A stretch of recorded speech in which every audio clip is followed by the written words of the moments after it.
सूरत के मैदरपुरा पुलिस थाना के बाहर हीरा आरोपी के परिवार की 3 महिलाओं ने आत्महत्या की कोशिश की। जाने क्या है मामला।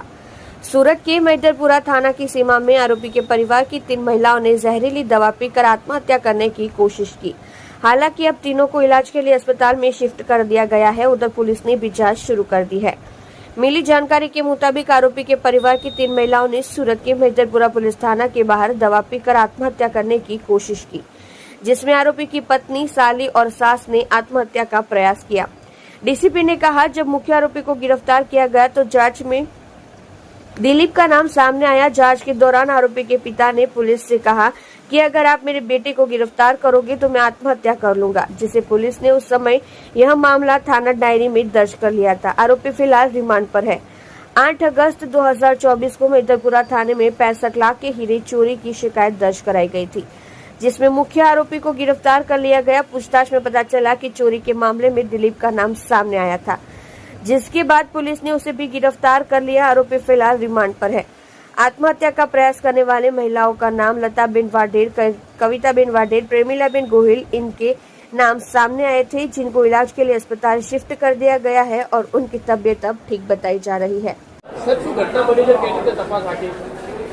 8 ઓગસ્ટ 2024 રોજ મૈદરપુરા પોલીસ સ્ટેશન ખાતે એક નોકર ચોરીનો ગુનો દાખલ થયેલ છે, જેની અંદર 65 લાખ રૂપિયાનો મુદ્દામાલમાં હીરા ગયેલા હતા।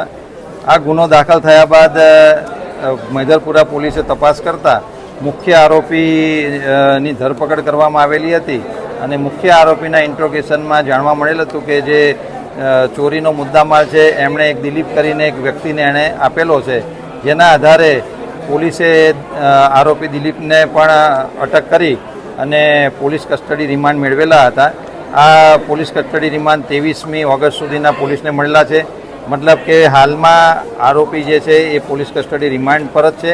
આ દરમિયાન એના કુટુંબિકમાં દિલીપના વાઇફ, દિલીપના ભાભી એટલે એના ભાઈના વાઇફ, દિલીપના મધર, આ ત્રણેય જણાએ એમનું જે રેસિડેન્સ રાંદેર વિસ્તારમાં આવેલું છે ત્યાં કંઈ દવા પીધેલી હતી અને દિલીપના જે ભાભી છે જે મૈદરપુરા પોલીસ સ્ટેશન ખાતે જે તે વખતે નીચે હાજર હોય એ દરમિયાન દિલીપના ભાઈએ આવીને પોલીસને જાણ કરેલી હતી કે મારી વાઈફે દવા પીધેલી છે। તો પોલીસને જ્યારે આ વસ્તુ ધ્યાનમાં આવતા પોલીસે તાત્કાલિક એઓને અહીંયા સ્મીમેર હોસ્પિટલ ખાતે સારવાર અર્થે લઈ આવ્યા।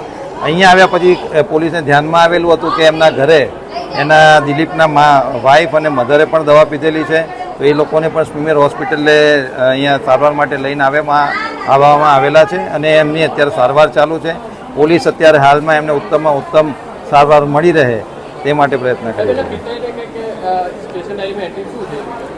આની અંદર જ્યારે મુખ્ય આરોપીની ધરપકડ કરવામાં આવેલી એ વખતે તપાસમાં દિલીપનું નામ ઓપન થયેલું હતું, એટલે એની અટક થતાં પહેલાં જ્યારે એના દિલીપના ફાધરને ધ્યાનમાં આવેલું હતું કે આમાં દિલીપે મુદ્દામાં લીધો છે એટલે દિલીપની પણ ધરપકડ થશે, એટલે એણે પોલીસને તપાસ વખતે એવું કહેલું હતું કે જો તમે મારા દીકરાની ધરપકડ કરશો તો કે હું આત્મહત્યા કરીશ, જેની પોલીસે જે તે વખતે ઓફિશિયલ સ્ટેશન ડાયરીમાં નોંધ કરીને નોંધ રાખેલ હતી અને એ દરમિયાન આ બનાવ બનેલો છે।